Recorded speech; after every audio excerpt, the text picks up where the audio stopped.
Welcome back to Soccer Card United's episode 260 of the greatest soccer podcast in the world. My name is the what? The Soccer Card podcast in the world, the greatest one. I'm Jason. That's Enzo. Hello, Enzo. Hello, Jason. The listeners find us this week a year older. Wow, you're right. So maybe there'll be more wisdom on this podcast than usual as we advance in our years. I mean, we're getting there. You know, I'm not sure how wise we are, but definitely at this stage, if we haven't gained a bit of wisdom, we need to start questioning ourselves. Something at least, something to throw in. Yeah. I've got this new chair. Look. Yeah, I was actually going to say, that's very nice. Looks luxurious. It's it's slightly like it kind of holds you quite upright. But I suppose that's good for posture. That's what that's for, I would imagine. An exciting start to the podcast. I can't help but notice your shelf is kind of up and running. It looks brilliant, but from my point of view, I don't see any of our wonderful podcast awards. One of the highlights of my 28 years, which I'm sure we'll get in at the end. The highlights of our 28 years today. You know, actually, they're right behind. See where those two microphones are? Yes, they're on that shelf. But the problem is they're made of glass. But yeah, I can't see them at all. So if I just kind of point, genuinely, yeah, I believe you. Look, I can. Oh, I can see one. Yeah. There you go. Maybe could you put it behind the red boxes, in front of the red boxes over there with that? And see if that works. This is great for the audio experience, by the way, people. It doesn't work at all. No, it doesn't work. No, I think what I need to do is maybe get a light. Get a light, yeah. Surrounding kind of a display case with a As you had your headset off, I said, "This is brilliant for the audio experience right now." They get to we're not that wise. We're not that wise. Off and on again twice. Oof. My God. I thought we'd start today on a feel good story. Like our birthdays, from the world of football. Like our birthdays. Imagine our birthdays, but for football and for a whole little country. Okay, very nice. Because last night in the UEFA Nations League, the world's worst team, quote unquote, world's worst team, meaning they're the lowest FIFA ranked team, San Marino, earned promotion from the UEFA Nations League D to the UEFA Nations League C with a 3-1 win over the mighty Liechtenstein. You wait 140 games for a win, then two, this is from The Guardian, then two come along in 2 and a bit months. San Marino won 3-1 in Liechtenstein on Monday night to earn promotion to Nations League Group C, having secured their first victory since 2004 against the same opposition at home in September. It's very exciting. The little state of San Marino has a population of just more than 30,000, and they've gone into League C in the UEFA Nations League. And I'll just show you a couple of images from when they won, because it was quite exciting. Let me see if I can get this for you here now. Does that not mean Liechtenstein are kind of the worst football team going around if they beat them twice? Well, maybe in the updated FIFA rankings, that's right. They will be. Who knows? But do you reckon if you dedicated the next 3 years of your life, 5 years, till you're 32, 33, do you think if you got citizenship in San Marino and dedicated 5 years of your life to becoming an athlete, you could make the bench of that San Marino team? Maybe not that San Marino team, but in general. Not that San Marino. That's like Brazil 1970. That's San Marino team.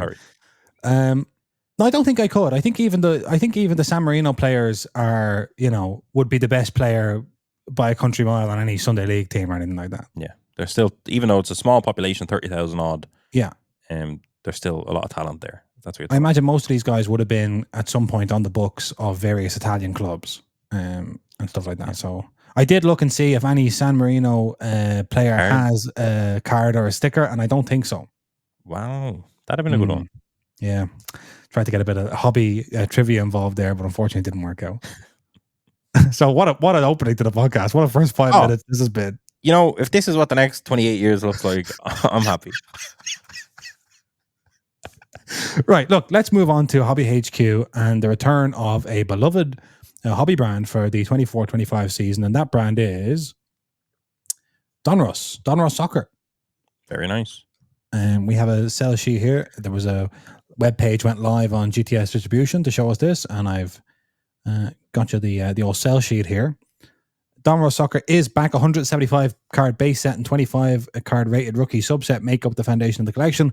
Look for a bonanza of parallels in each box. Donruss is well and truly back over the last few years. A bonanza. What a phrase that is. Mm. Yeah, it is. I don't even know how I feel about it at the moment. You know, when it first came back, it had a lot of nostalgia that I shouldn't have even had. If you know what I mean. Like I had this Donruss, and it was exciting. Yeah, your optics, your rated rookies. That was very exciting. Yes. But I don't know. I don't know how. I'm mixed feelings towards it. I like the big hits.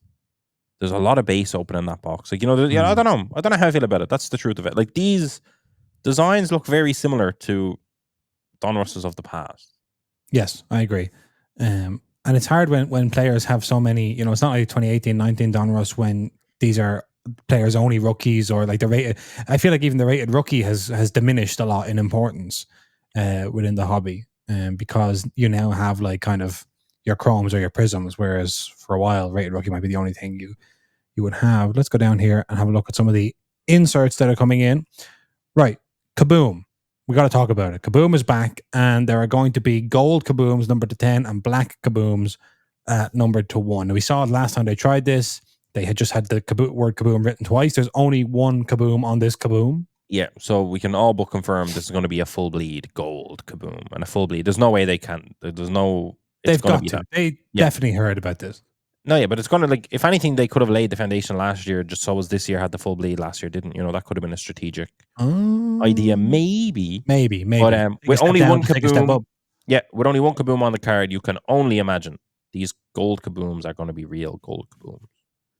Surely they're not just going to color the word Kaboom once. No, impossible. No. I'm very confident in that, definitely. Okay. We have these animation. This is a horizontal insert of Hyunmin Son. I don't know if these are all horizontal or not. But again, we've seen various kinds of these kind of animated cards before. They have a place, but they're not ever the kind of top inserts for that player. And then Net Marvels. I think Net Marvels have been snuck in there with animation and Kaboom. Net Marvels probably not a unremarkable. Yeah. Net Marvels and Crunch. Was it called Crunch? Crunch Time. Crunch Time, yeah, no, very bad. Cereal box insert. Collect an array of inserts, including the returning Magicians and super rare Night Moves, and then hobby exclusive Kaboom Parallels. So there'll be other SKUs apart from hobby because the Kabooms are hobby exclusive. Then we head down to the Kaboom Parallels are hobby exclusive. I think Kabooms can probably still be hit. Oh, look for hobby exclusive Kaboom Parallels. No, I didn't see the exclamation point. Could be hobby exclusive, but I feel like Kabooms were hitting blasters before. In blasters, I think so too. Maybe the Kaboom Parallels are hobby exclusive. Let's go with that for now. Open one autograph and one memorabilia card per box on average. Look for short printed dual autographs from some of the best players past and present. So we got a Luis Sinistera for Colombia, the Beautiful Game autograph in there. I feel like the Beautiful Game autographs used to look better than they do now. Jason, I was about to say that's one of the nicest kind of inserts going, and the text here, the design here, whatever, is not. Don't want to be too negative on Donruss. Don't get me wrong. It's one of my favorite sets still, but the Beautiful Game, that might be the worst looking Beautiful Game insert autograph that they've done to date. Yeah, I mean, even there, this dual Beautiful Game between Maldini and Chiellini. I didn't even recognize that was a Beautiful Game. No, that's what I'm saying. It doesn't. It's maybe shadow of its former self. Yeah, I don't want to say pull it up. Maybe that's a bit of an effort, but the other ones look great. I can get a Beautiful Game. Like even last year's one were brilliant. They had Mbappe ones and etc. etc. The ones from 2016 or 2017, 2018, whatever, were incredible. Yeah, that's a weird one. The font there looks a bit funky. Okay. The Kaboom chase is going to be the big one. Like I don't. Is the checklist itself isn't fully out, right? No. There's a Beautiful Game between Kevin Trapp and Mario Götze for Eintracht Frankfurt. That looks similar enough to. I think it's. Do you know what? I think it's the grey or silver text as opposed to black text. Yeah, we might need to see it in person. I'll say that. Right, but at the moment, and again, these are just kind of like these are initial. I don't know how these are going to match up. Usually they match up pretty closely, but I think this kind of light grey is not a good color really for cards. The light grey text on the light grey background is kind of washing out the design a little bit, I would say. But do you think these will be white cards or grey cards? We don't know. I don't know. Right. We won't cast judgment just yet. Then you have Kit Series. This says hobby here, so I presume. What are they saying there? That it's hobby exclusive? Maybe we don't know. Okay, selling points. So this is good. It's good to tell us the selling points. This is a real life sales sheet. Yeah. The iconic Donruss brand is ready, and this is funny because I feel like people may or may not know that the manufacturers give, sometimes to some people, they give these sales sheets, and the idea is that these selling points are, if you're a hobby shop and you're getting this in your shop, it's so if someone says to you, why would I buy that instead of this, you can say, but I feel like that rarely even comes up because people tend to know exactly. Yeah, it's a very specific hobby, isn't it? You think you have to educate yourself tremendously. But obviously, especially like in countries like what we're in, you are always trying to explain to people. But in general, the question they tend to have is there an autograph in this box? Or can I hit a really, really big card in this box, maybe? Yeah, so bear in mind when we go through these selling points, which are really just kind of points of information about the product, I'd like the listeners to imagine if you were being sold this product, would any of this kind of make a difference to you? Mm-hmm. The iconic Donruss brand is ready to dazzle for the 24-25 season, taking collectors around the globe with over 20 national teams from 5 continents, including France, Argentina, Korea, Republic, US, WNT, Germany, England, Nigeria, and more. So this is a FIFA Donruss national teams only. It's not mixed like previous Donruss. Donruss Soccer is home to the stunning Kaboom insert. Look for this and super rare night moves along with the addition of animation. The insert lineup brings eye catchers like Marvel, animation, and animation getting 2 shout outs there, and Rookie Kings among 8 different insert sets. Unwrap optic renditions of base and rated rookie sets featuring hobby exclusive parallels, teal mojo, gold, black, and more. So that's gold optics are hobby exclusive. Is that what I got from that? Yeah, and also I think black 101s cannot be hit in blasters, maybe. Right. Blasters will have their own 101 probably. Yeah.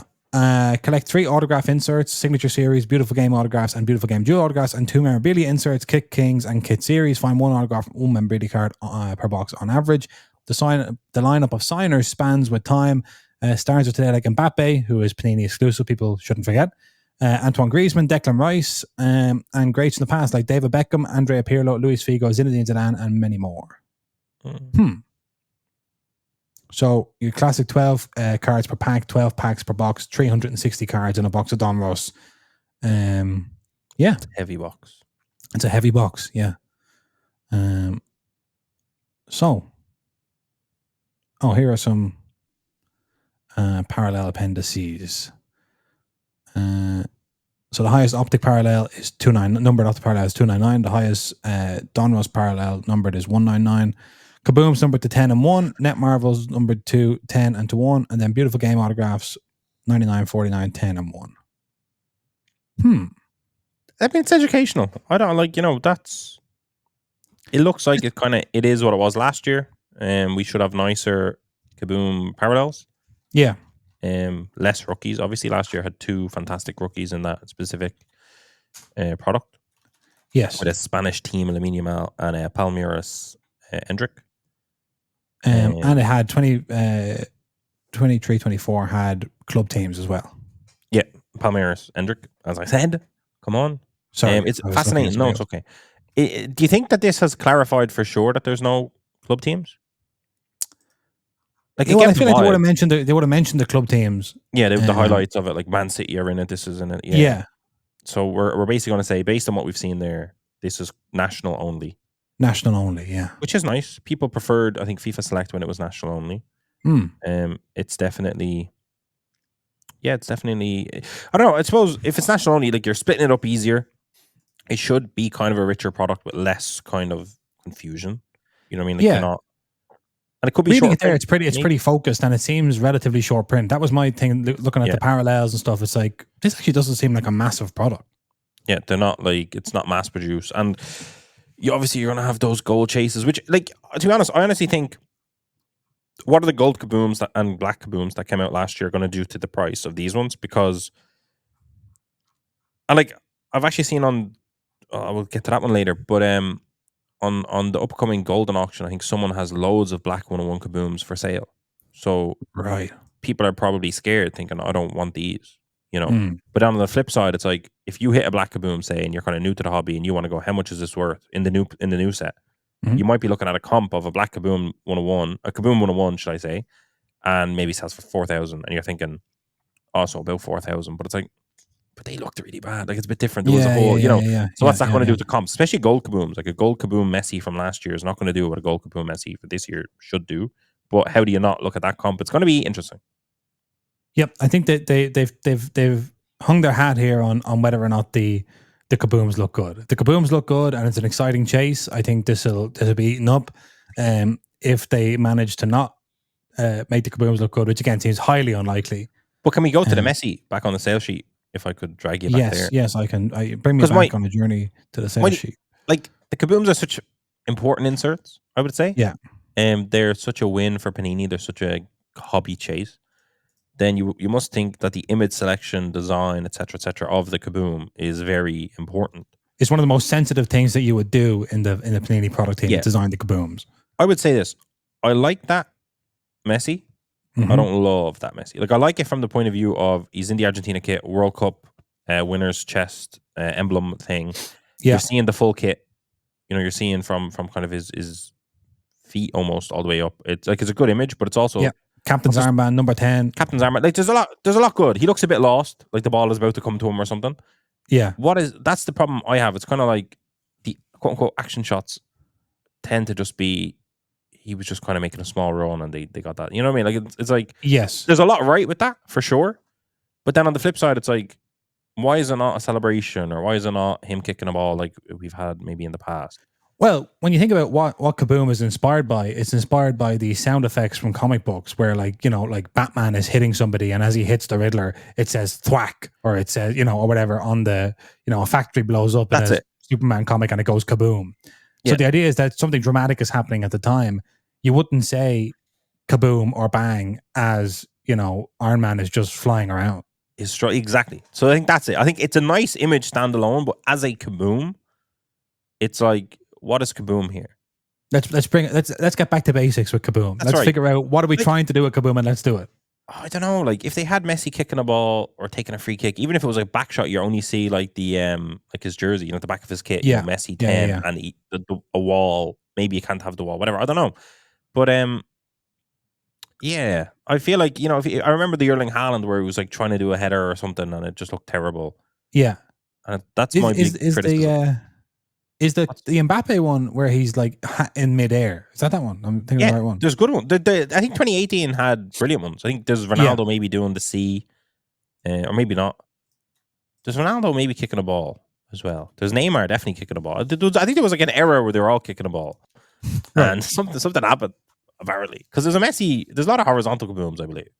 Yeah, here we go. Let's look at some of these kabooms, right? Yeah, I think the 28s were very horizontal. Yeah, that's him like controlling a ball. That's him controlling the ball, but he is kind of in an extended stance. Yeah, I thought that was the one I thought was the C. So that's great because it is kaboomy because he looks crazy, but it's brilliant. He does look slightly mad. I do sometimes think that's a fake kaboom whenever I see it. But it's not a custom kaboom. There's Christian Pulisic doing the knee slide. Brilliant. Neymar kind of slicing a ball. Yeah, that's a weird image. That looks like he's fallen or whatever.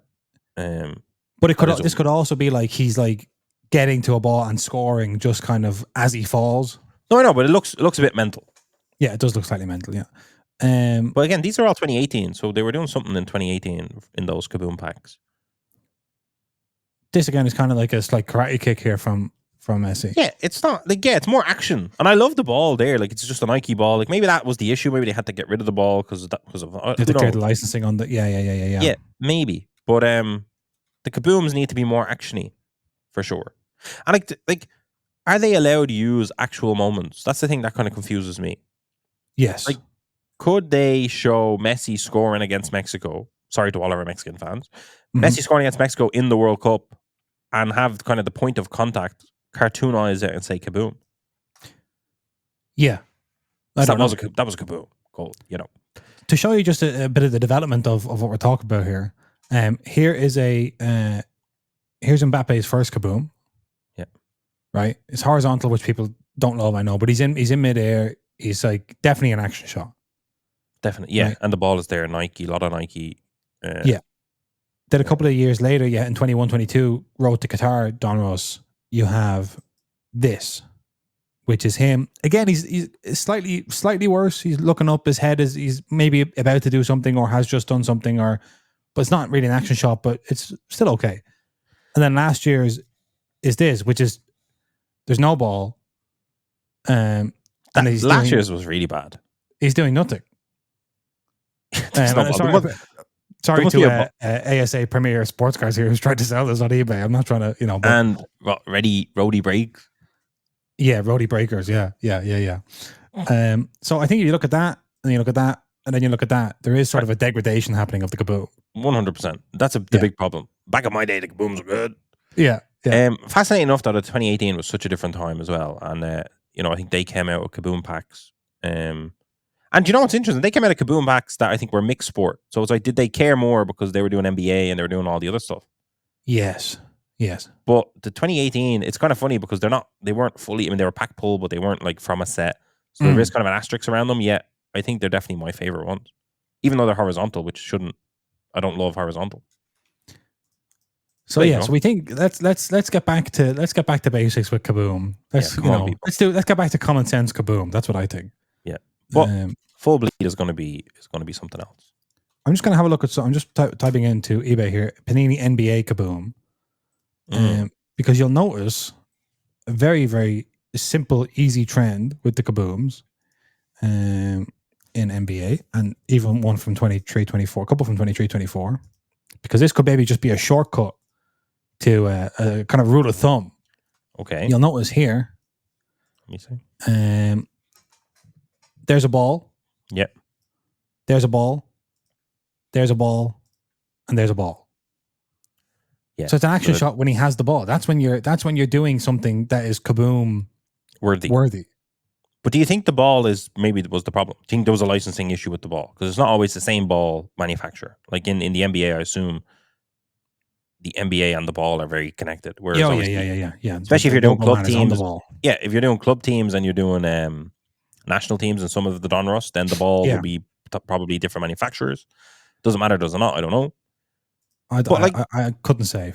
We need action shots for Kaboom, especially when like you tend to choose Kabooms that people are goal scorers, or but it's very like you're getting all of the front men pretty much. Messi, Ronaldo. There's no shortage of Kaboomable moments for their careers. In fact, Ronaldo has 910 Kaboomable moments.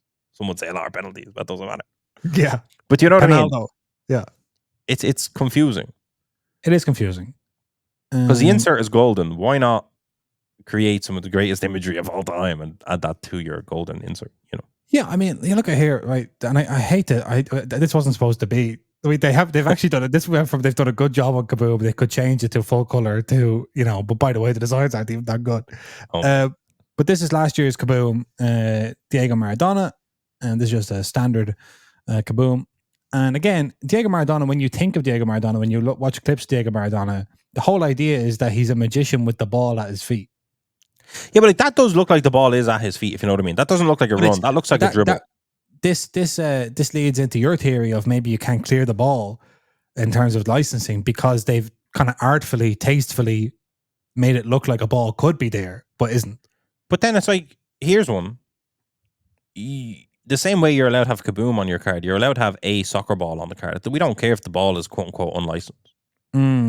Like, if anything, it could be very artistic to have the kind of classic black and white kind of hexagonal pattern soccer ball. Yeah. Kind of Roy the Rovers kind of. Yeah, that would look well in the Kaboom style because that is almost old school comic-y vibe to it. Like, that's a soccer ball. Yeah. If you see a soccer ball in a comic, I assume it would look like that, Yes. Yeah. So there's an idea for them. All right. Much to think about over there at Panini HQ. But I can't wait for Donruss. I think it'll be brilliant. Not that about it. Can I say, no idea there's also been, go ahead. For 2025, and this is like no surprise, but it's good to say, I have seen there is Panini Select Premier League is happening again. So just like, obviously, we've had that, and obviously 2 years in a row, it just feels like, that's going to be, we're always, of course, we'll have it next year, but especially with the licensing kind of going to change kind of at some point during that year, Panini Select Premier League is coming back. So basically, Select Soccer is going to be back again at 25. Premier League Select is kind of an unloved product, I would say. People like to open it when it comes out, and it has an audience, but I would say generally in the hobby, it's not one of the kind of more glamorous products. That's the Premier League. Do you foresee a time, though, with nostalgia being what it is, when Premier League Prism, Premier League Select are looked at with a, we're 3, 4, 5 years deep into the Fanatics Premier League license. We're getting Chrome, we're getting Finest every year, are people looking back and going, do you know what I loved was Premier League Prism Choice, or I honestly Hobby think International EPL Select? maybe not those specific ones, but I do think Premier League Select and Premier League Prism will actually have that nostalgia factor. I think that's just human nature. I think people, I remember when I opened Prism, and they won't remember all the horribleness of it all. They'll just go, it was brilliant. It was different. It was brilliant. Yeah. When you got that low numbered Prism, it was just different. Yeah, it was. You just, when you see that gold Prism, you'll never experience something like that again in your life. I do think that nostalgia will just naturally come in, because to be honest, I'd say a lot of people that were actually deep in the soccer hobby when we all kind of came in 2020, look at us like we're a bunch of fools going like 2015 Donruss was elite, and they're like, it was shite when it came out, and there was nothing in those boxes. That's why it's so low. Or Premier League 2018 was the best thing ever, top score in Premier League, and it's like really like Aguero autographs were the best chase. What are we talking about? You know, we'll be kind of sitting there going. When people are talking about Select Premier League, we'll be going, you didn't want them when we had it. Yeah. For sure.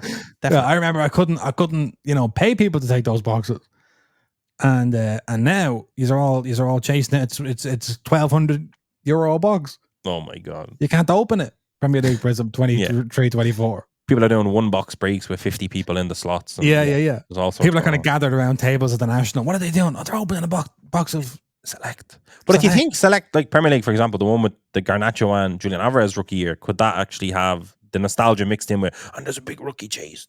Like if those rookies, quote unquote, have a couple good years, when the nostalgia's kicking in, it could be like, oh, Garnacho rookies are in that, it's going to be brilliant. Or do you think it's just Garnacho's a fluff? And I think suppose the difference is their rookies are in everything. Yeah. That's part of the problem. It's not like Mbappe in 2017. Yeah. It's like his rookie's in that box and we all open. It's like his rookie is in any of these 15 different sets. And that's just one manufacturer. The other manufacturer also had them as well.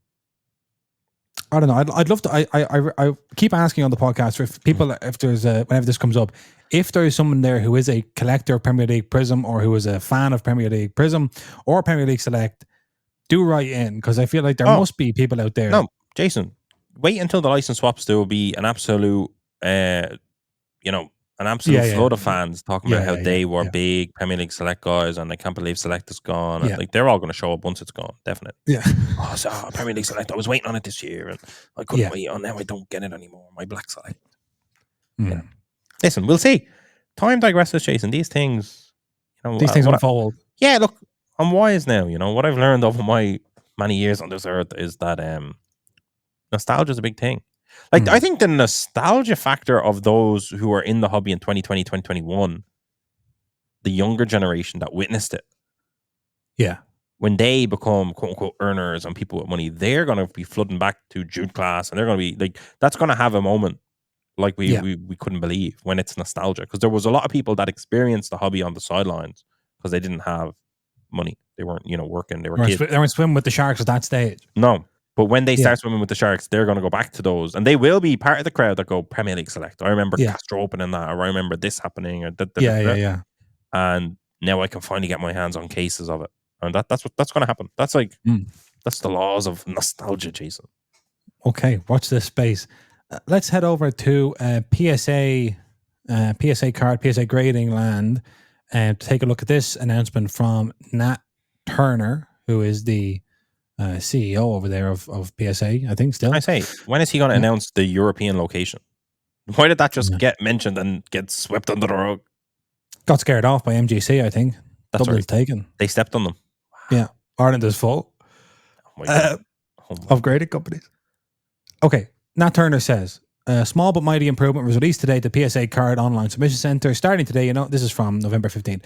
You no longer have to enter a declared value for every item you type in. Instead, each item is automatically max insured while in PSA's possession for up to the highest amount for the service level you've picked. For example, if you submit cards under the value service level, which allows for cards valued up to $500, every item you add to the order will automatically be insured for $500 depending on the market value. Before, whatever value you typed in for each item would be the maximum amount, which similarly would be adjusted down based on market value. The concept of declared value was not surprisingly a huge point of confusion for many collectors / submitters.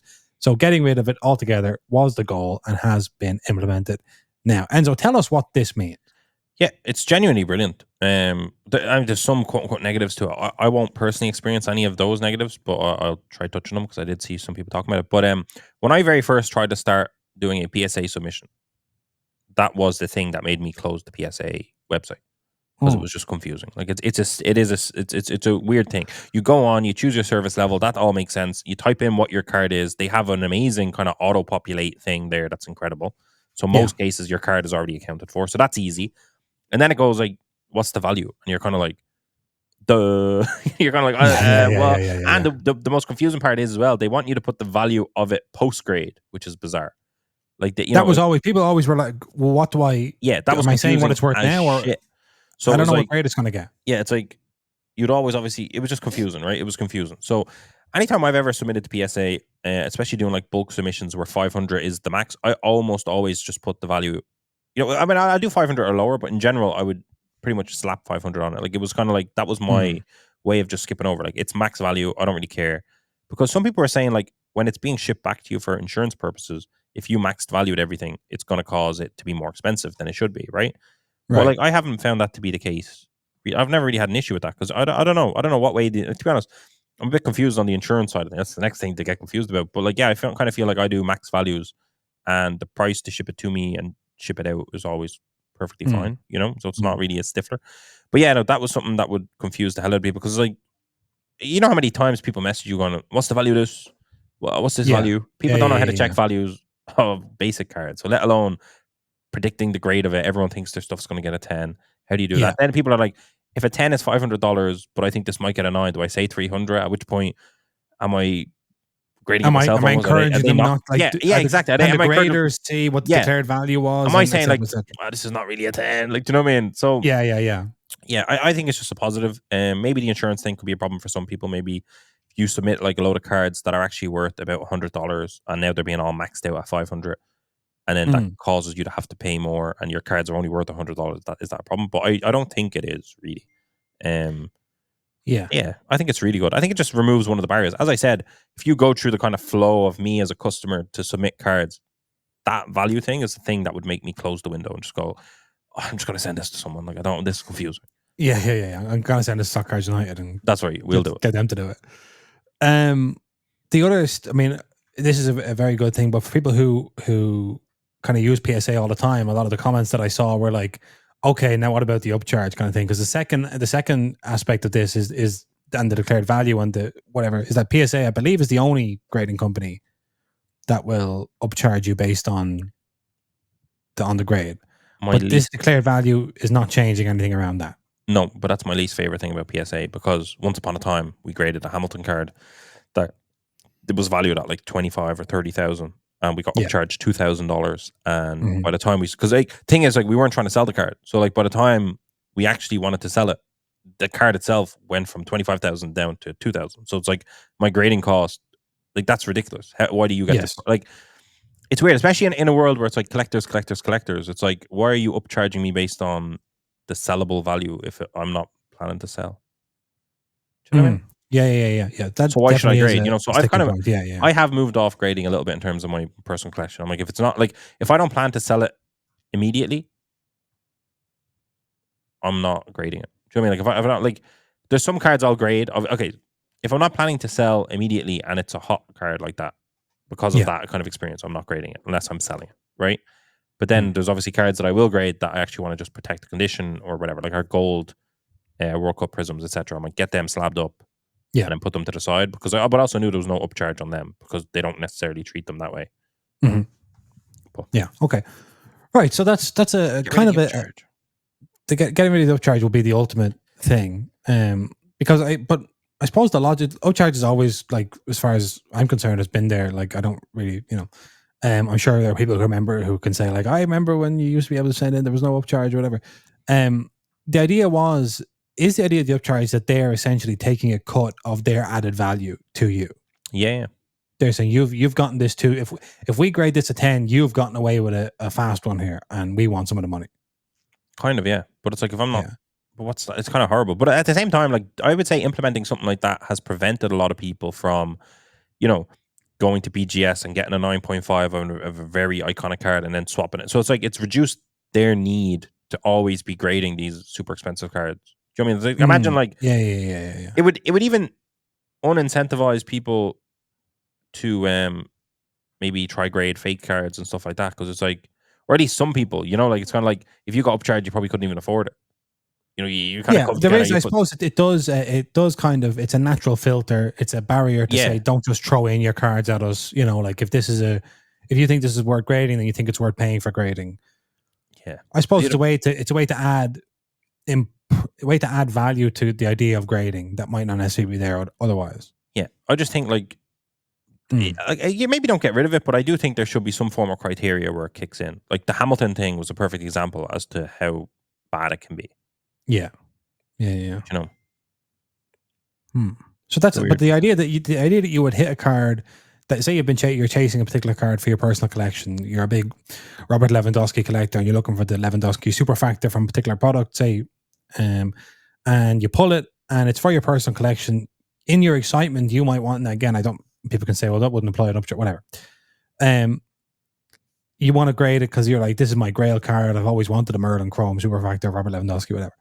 And then you'd be put off from grading it because you might be upcharged even though you don't want to sell it. That's kind of counterintuitive. Surely you would want people, like, the first thing you do when you hit a big card is to grade it, not like to wait or not grade it at all until the value comes down. It's strange. It's kind of counterintuitive. Be interesting, like, if they did, like, if you grade a big card with me and immediately list it on eBay or Golden Auction via PSA, then we don't do an upcharge. That would be a good idea. Yes, that would be a good idea. Yeah. There you go. But they're making too much money, so I don't really care. That's right. Yeah, they're fine. They're doing fine. They don't need our ideas. Yeah, they definitely don't. Although, one idea, set up in Dublin. Yeah. And I mean, and if they set up in Dublin, I think we can say to them an extra incentive for that is that we'll come down to the office regularly and we'll give you more ideas that you don't necessarily want or need. And maybe cards. And maybe give you some cards. Maybe. We might even grade witches. Wow. I was over there on a Topps Ripped today. Mm-hmm. And I heard all about MLS Chrome. MLS Chrome, Messi, of course, out of the playoffs, but into the Club World Cup. Yeah, fascinating.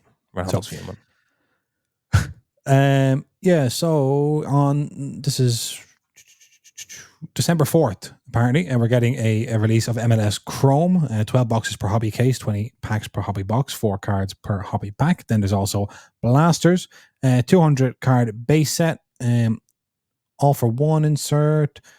Right, so basically it's back, right? But the interesting thing of this, Enzo, is that here I didn't see much mention of any other sort of Luis Suarez debut patch. Very nice. I like that. When you put out a big bounty for the Luis Suarez debut patch. You got 30 years of MLS Inter Miami. God knows what that team will look like after these boys leave. But 30 years of Inter Miami. Yeah. Don't miss the introduction of epic MLS debut patch autographs. Debut patch autos are all the rage across the hobby. I like that. All the rage across the hobby. Because we've decided it's not organic at all. Like, Yeah. You can't create it and then create an article telling people that everyone loves it. But everyone does love it, as far as I'm concerned. And 2024 Topps Chrome MLS is thrilled to bring these unique collectibles to MLS Soccer. The set includes debut patch autos for Luis Suarez, Hugo Lloris, Emil Forsberg, Federico Redondo, and more. I do like that card. I do like debut patches. Yeah, I do. They are all the rage. Let's be honest. They are all the rage. Now I feel like a fool. We have the checklist here, I believe. Oh no, we don't. Okay. But sorry, right. There's no mention of something else on that page, which there is a mention of on Blowout First Buzz. Who may or may not be a guy called Buzz. I feel like we got an answer on that, but then You lost it. I lost it. That person can just re-up that message and tell us is Buzz a guy that works at Blowout, or is it like, is it a play on words? Yes, it's a play on words. Yeah. Topps Chrome MLS Mania.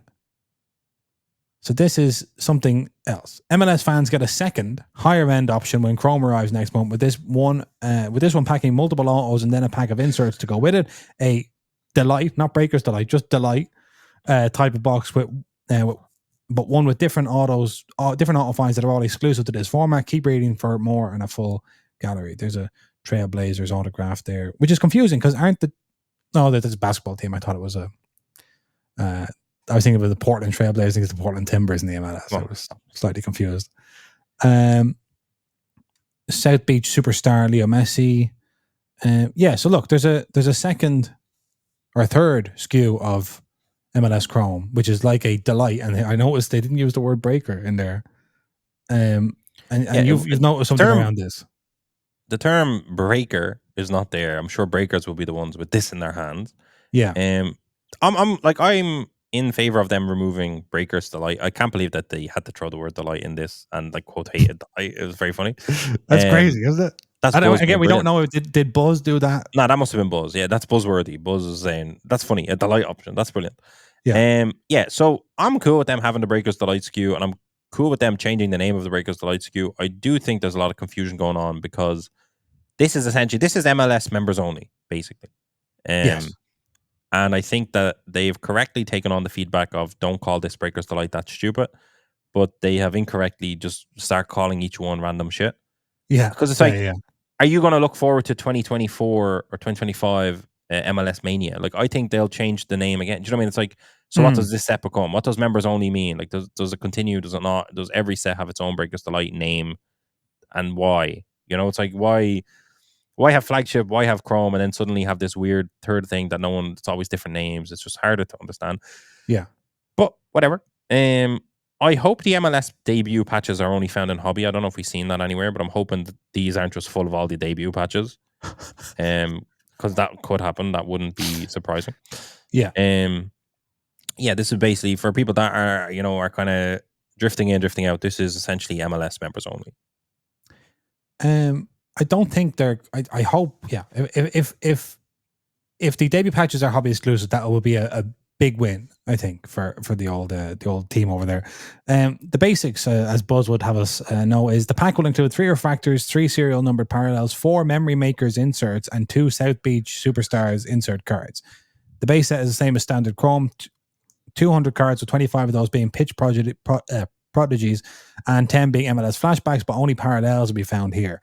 Standard refractors will be joined by black shimmer to 10, shimmer to 7, red shimmer to 5, and 1 of 1 superfractors. Memory makers, gold, red, and supers, while South Beach will have pink to 75, gold to 50, orange to 25, red to 5, and 1 of 1 supers. 4 types of wall to be found here, and only here. These are exclusive to Chrome Mania MLS. Standard Chrome's having pink X. Okay, so I like the pink X Factor because obviously it's going to be a color match with Messi and Inter Miami players. That's a smart one. They've designed this quite. They're all pink. Rightly. Sorry. It's pink X Factor, pink Shimmer, pink Pulsar, pink Refractor. Yeah. That's smart. I don't hate that. I don't hate it. It's very messy, but like everything in that league at the moment is very messy. Yeah, fair enough. Look, you know. It's good. They're going to look beautiful. So we've had MLS Superstars, and then we're having MLS Chrome, and we're having MLS, all sorts of different SKUs of that. I hope Messi and the lads can keep it up for another few years. Yeah, I think they need to at least give us another season. Like, I'm not sure when that ends, you know? We'll see. Okay. All right. So MLS fans. Like, can I say, though, Suarez looks like he needs to retire. Great as he was. He had an amazing season, but his knees are so, like, when I was watching the MLS playoffs, and just Suarez can't run. Obviously, he can't run, but you know what I mean? It's like, it was kind of he tough does to need watch. to retire. Yeah, he's needed to retire for a while, but he just keeps getting injections in his knee. And he's still so good. He still keeps going. Like, he's a goal scorer, an absolute monster, but it's just, he can't close down. It's like Inter Miami need to build the rest of their team in such a way that he doesn't have to close down, you know? But you have to do that for Messi as well. Yeah, and for Busquets. For Busquets. So yeah. Jordi Alba looks like he can keep running for another few years. Yeah. But he shouldn't have to. Do you know what I mean? He also needs to be a little bit protected. He was their entire left-hand side of everything. Yeah. Midfield, attack, everything. Defense. Someone needs to advocate for Jordi Alba, you know? That's right. Messi's a monster making these players play this long. Yeah, this is horrible. Speaking of Messi, the Golden 100 just ended, and the most exciting soccer collectible to sell in it was this Champions League semi-final jersey, which we've discussed previously, which went for $344,000. Holy smokes. Can I say, no matter how wealthy I become in my life, and I hope to become very wealthy, Jason, I would never my life, never in my life spend anything close to any kind of money on a photo matched anything. I don't believe in that technology as much as the world does. I think it's ridiculous. It's crazy. This thread looked like this. Like, no, photo match. What do you mean? Yeah. No. Photo matching is no friend to Soccer Cards United. I'll say that. I'm not a fan at all. Yeah. I know people say, "Well, you spend money on cardboard," but it's like, no. At least cardboard, I know what it is. I know what I'm looking at. Yeah. But photo matched is just, this matches a few photos. Like, yeah, well, are all kits not almost identical? Yeah. There you go. I don't know. It's a photo matching. No, thank you. No. Grading authentic, however. Wow, big those up. That's a bit of me. This 2014 Gold Power Messi that we've been talking about over the last couple of shows ended up at $85,400 with a buyer's premium. The winning bid was $70,000, and there was a buyer's premium on top of that. Big old sale for an authentic grade. Obviously, there's a huge gold prism sale from the past that I think was $500,000. Yeah. So for an authentic to do 85,000, obviously on 5, it's very strong. Yeah, very. As I said, I didn't see anything wrong with it. Obviously, once it's authentic, there could be a huge flaw on it. You know, that's why they didn't grade it properly. With an actual numerical grade, but it's it looks beautiful. It doesn't look mangled at all. No, so it's the kind only of thing like we should discuss is the grading here. Yeah, but which is normal with that set. So it's kind of like, like there's 5 of these. I own one. You know, that's kind of what it is. It's obviously an incredible sale. It shows how strong Messi is, because even just authentic is the kind of thing where people just stay away from it. You're not seeing nearly $100,000 spent, you know, on something like that. But it's an iconic card. You never know. I feel like, obviously, there's been massive Messi gold sales in the past. But one thing we've seen this year is Messi rookies taking off, and both in 10s and in 9s. And there may be kind of starting to be a little bit of a realignment where some of that money that previously would have been going into the prisms, maybe starting to go into the rookies, which I think would be a good sign for soccer generally. Obviously not a good sign for people if they have to wait now for they may have spent. Well, I'm not really too concerned on people who spend $100,000 on a Messi prism, but you know what I mean. There could be a slight realignment of that high end money going into the rookies, and maybe 2 years ago or 18 months ago, this would have finished higher, and the rookies would still be down a little bit, because I presume it's basically the same people. But I think like once the rookies are getting snapped up, this is the kind of card you want to buy next. You know, so it does make sense, because it's just one of the first times we've had parallels in soccer. Period. Like you can't really. Yeah, I don't think this is like I wouldn't worry about these cards long term at all. But we may see a kind of temporary, because rookies have to get kind of bought up. But as the rookies are getting bought up, we may see a temporary dip in some of these prices, and then once the rookies have all been bought up and are slowly inflating again in value, then these will come back up again. It's or maybe not. Who knows? Yeah, it's hard to know. Like, works. Is this already up? You know what I mean? Because it's unauthentic. Like, is 85,000 on this actually? Is it the ceiling? Yeah, a remarkable sale. Yeah, exactly. Yeah. I would love to know what like. There's no shame in you get that, crack it, and try to get a grade on it, because whatever the grade is, it doesn't matter. You can just crack it and get it authentic again. I think that's like, there's definitely a play there on I think of the upcharge. Yeah, the upcharge. But that's can I say that actually does deter people? Yeah, of course. Yeah. Like if this gets PSA 7, if this gets PSA 7 and an authentic did 80 grand, the 7 you can probably say does 80 grand, and therefore whatever that upcharge is, you have to pay. Which is not. I don't think it's crazy. 80 grand. I don't think it's mental, but it's still, when you're in it for 80 grand, you don't necessarily want to spend another 4 or 5 grand. Yeah. What if it gets to 10 and now you're? Yeah, you know, you're going to the bank trying to get a loan. I need to finance my Messi grade, please. But like that is a card that would be terrifying to grade, because if it got a 10, I think the last 10 did 500 grand, but you would imagine if it sold today, it wouldn't do 500 grand. I think that was very because much we just talked about it was a ceiling, but like if you're PSA, you're going, this is worth about 500 grand. Yeah, I don't care. You're paying me my money. Give me that cash. Yeah, mental. PSA authentic, pop 1. No higher. Well, there's some higher, but big sale. And then just to contrast that with the Cristiano Ronaldo, which finished at the $19,000 winning bid, ended up paying $23,180 with a buyer's premium. I think him getting a couple goals at a very good time helped that as well.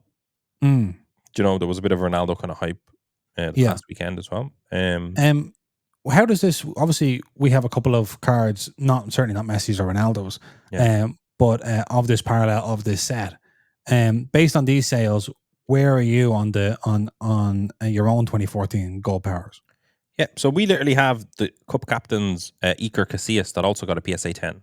So you know, we're also talking iconic player. Obviously, it's not Cristiano Ronaldo, we're talking iconic player, one of the best goalkeepers ever, amazing career for Spain and for Real Madrid. So, and it's PSA 10, which is obviously pop 1, super rare on this type of a set, and an of 5 card, Jason. But yeah, this sale, you said it to me actually when I sent you this sale. You said, like, the only thing this sale shows me is that we have no reason to sell anytime soon. It's super healthy. It's not and it's like, when will something like this come up for auction again? You know, when will a PSA 10 of 5 from that set of any player come up again at auction? Like, it could be a while, you know? This could be bought by someone who maybe never sells it or whatever in our lifetime, whatever. It could be someone that tries to flip it next month. I've seen a lot of that happening recently as well. But yeah, the Icarus CS is like, because it's pop 1, it's like, it's true scarcity. It's artificial scarcity, but it's true artificial scarcity, if you know what I mean. Yes, it's very real artificial scarcity. Yeah, it's very real artificial scarcity. It's only one, Jace, only one. But yeah, I just, you know, I like, all right, this sells for 23,000, say, we have an Iker Casillas. It would be fair enough for someone to say, look, I would give you 4,000 for the Iker Casillas because Iker Casillas is not Ronaldo. But it's like, to me, that logic as a seller, obviously, again, it's worth what I want to sell it for. There's only one of them, pop 1, if you will. But for me, it's like, right, but it's like, you're neglecting the rarity when you do that. Yeah, I mean, traditionally, how I've thought about these things is that Ronaldo and Messi, okay, say, like, I always think you need to kind of wait for the top players of that card, of that set, to be sort of borderline unobtainable before, like, I mean, because if Ronaldo does this much, does the 23,000 buyers premium, then it's still a conversation. There's still many conversations to be had if someone was trying to buy the Casillas. If the Ronaldo eventually is, you know, I don't know, XYZ, some other much more kind of crazy, you're not getting the Ronaldo, basically. Yeah. At that point, you're forced to rank all of the other players removed from Messi and Ronaldo. Whereas the problem is here, Ronaldo is still, he's kind of depressing things a little bit, where it's like, no, I can't have Ronaldo anywhere near this. Yeah, Ronaldo needs to be 100 grand for Ronaldo. Yes. Yeah. And then the Iker Casillas could be a 20 grand card, and was it a good could sale? Stand on its own. Yeah, exactly. I agree. For me, it's just like, when I see cards like this, and like, that is like, I think, a low sale for that card. I don't think Golden did a bad job. Like, I think it's actually healthy in this market. There's a lot of factors that but go you think into it. You think history will judge this to have been a good price? I think that's the person who bought that, I think in 10 years will be happy. He's going to have Mr. Beast on his podcast, Enzo. That's right. It's about to get crazy. It's about to get crazy. It's about to go insane. But yeah, I just think, like, gold powers 101s from that set, especially in a PSA. Like, that's it. I feel like the market hasn't even really separated PSA 10s from just a gold of 5. And you almost see that with the Messi. The Messi was authentic, but it was like, we don't see these. This is class. It's almost like, right. Yeah. But this is a 10. Like, you don't see that. Like how many 10s are there, just period? How many PSA 10 gold powers are there across that entire set? Like, do people know that off the top of their rip? Probably not. You know, and obviously we can find it on PSA. But what I'm saying is, that's a proper card. Right, that's a proper card, and yeah, our ones aren't for sale, so don't message us. Yeah. In the meantime, Enzo, I believe you're taking a little trip towards the end of this week. That's right. I'm going to be out there. I'm not going to say where I'm going, but I'm going to be out and about Thursday, Friday, Saturday, and back Sunday. Right. So on Thursday. Yes. It's a birthday trip. That's good. That's right. On Thursday, I'm going to take the people through some football stories which we may have missed and are not covered over the last few weeks, and things to look out for between now and the new year. Because there's lots of stuff that I'd love to get to on the show, but there's too much hobby. Can I say, Jason, it will not surprise me at all if Wednesday night or Thursday morning something crazy happens in the hobby. Oh, God. You're forced to just talk about it by yourself.